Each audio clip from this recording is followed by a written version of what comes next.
GM, Crypto News Now here. It is March 21st. And before I get into the video, please description below and to take if there's showing tokens. So let's look at the price action of the majors. Bitcoin, it is pretty much going sideways. And right now, these are the paths that I would draw for what I think it would go. So it either goes up first before it goes down, or it just bleeds off from here.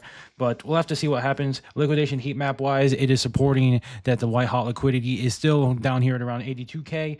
And if we do go up, then we will be attracted to this liquidity up here at 87, which is why I said 86, 87 seems to be a bit of resistance.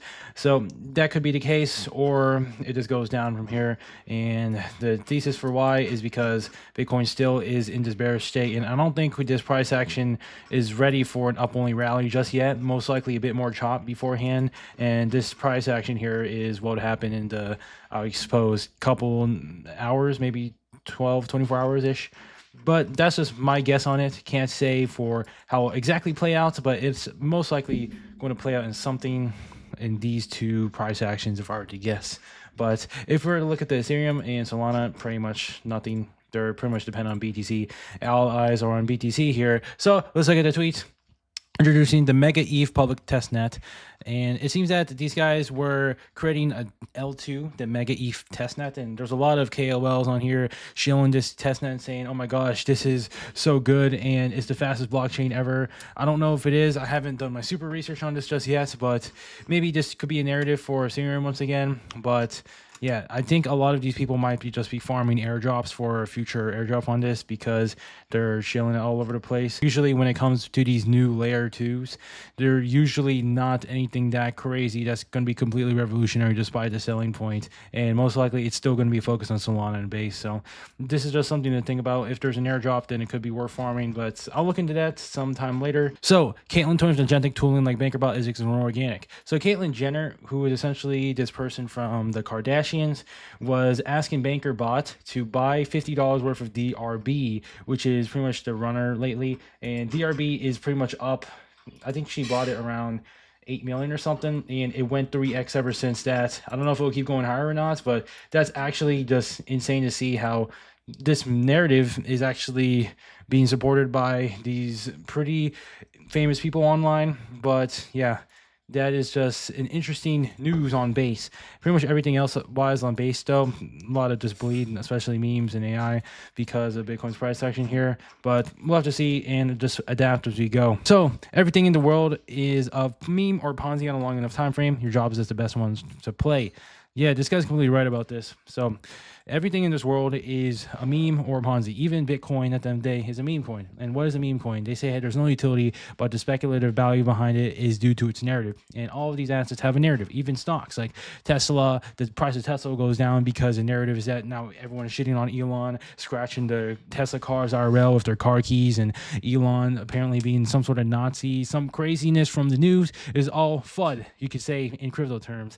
And essentially, you could even say that the stock itself is a meme coin and that everything is because there's that narrative aspect behind it, right? So that's one of the supporters for it. And if you look through everything through that lens, you'll realize that and see the dots being connected here. But also everything is a Ponzi in a long enough time frame as well. So I've just ranted about this before in my other videos, but people say crypto is a Ponzi, which it is, right? But what else is a Ponzi? Okay, money itself is a Ponzi IRL. The government punts the money, and then the value of it goes down, and then the citizens are left with the scraps. Around 10% of the actual money that goes around goes to 90% of the people, while 90% of the money goes only 10%, right? That's usually how the pyramid scheme works, this whole Ponzi scheme here. So it's just the nature of the game. It is just a power law, and people expect that it is just meme coins in particular that are a Ponzi. Yes, they are, but it's also important to realize that literally everything is it. Like another example, so housing market, boomers and Gen Z from comparison. So boomers were in a super nice financial boom after World War II. Everything was super affordable, and working at McDonald's can essentially earn you a 6-figure wage in comparison nowadays. And you can really buy a lot of shit with that, right? But nowadays, a job at McDonald's is not really good. And you can think of the boomers being the front-run insiders to this whole Ponzi scheme for how money works into the world, and that they were able to enjoy the fruits of the labor of the success of the United States, while nowadays everything has to be inflated, and while the raises of the wages hasn't really matched it. But you could also just think of it like this. This is just a bit of a rant, but it's just a life lesson to realize it's not just crypto, and you can essentially use this in your advantage to identify which Ponzi schemes are most beneficial for you to play in so you can benefit the most from it. So it's just a rule of nature. It's not necessarily good or bad. It's just how things are. All season, if we get it, will probably be a Mag 7 situation, but a crypto version of it. A small basket of coins that are getting legitimized by governments and institutions will be that crypto Mag 7. Those will outperform Bitcoin. Those will lead to alt season. Everything else will continue on chain, the degen casino. Yeah, I agree with this guy. Where alt season is not going to be what it's like beforehand, where everything, like every altcoin in the world went up. No, it's not going to be like that. Most likely, it's going to be a very few selection of alts that actually go up. And if we look at the others chart, it seems to be bottoming around here. And if it actually goes up from here and continues the trend line, then we could see something like that, right? But the altcoins, not everything is going to go up because there's way more coins because of shit like pump fund, right? So this is something to keep in mind. And if you hold alts, make sure you hold the best ones. And narratively right now, it is immediately base memes and base AI and perhaps some Solana AI, but Solana's a little cooked, I still think. But yeah, that is just the case for alt season.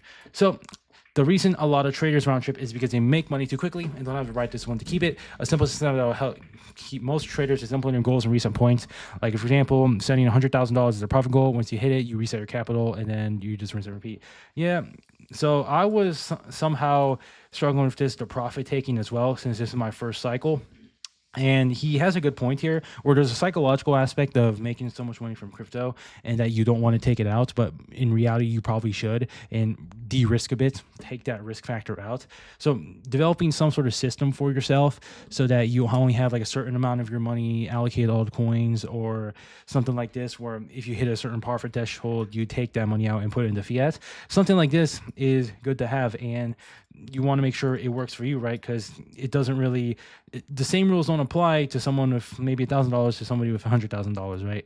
A person with $1,000 can take on more risk than someone with 100,000. So there's obviously different rules, and you got to adapt it to your situation. But a profit taking method is very important. It's a bit more complex than just you just buy low, sell high. That is the simplest version, but there's a lot more nuances in that you have to take into consideration. So BNB is so easy, and I'll print some money when I bridge over. Yeah, everyone is trying to play the BNB chain, and there was some running of BNB. So I know that BNB as an asset is a bit more green because people are bored of the Solana trenches and nothing is being migrated on Radium. So now people are playing the BNB trenches, and yeah, this is a very short-lived narrative, in my opinion. It could last for a few more days, but I think that eventually people are just going to get super destroyed, most likely super PvP.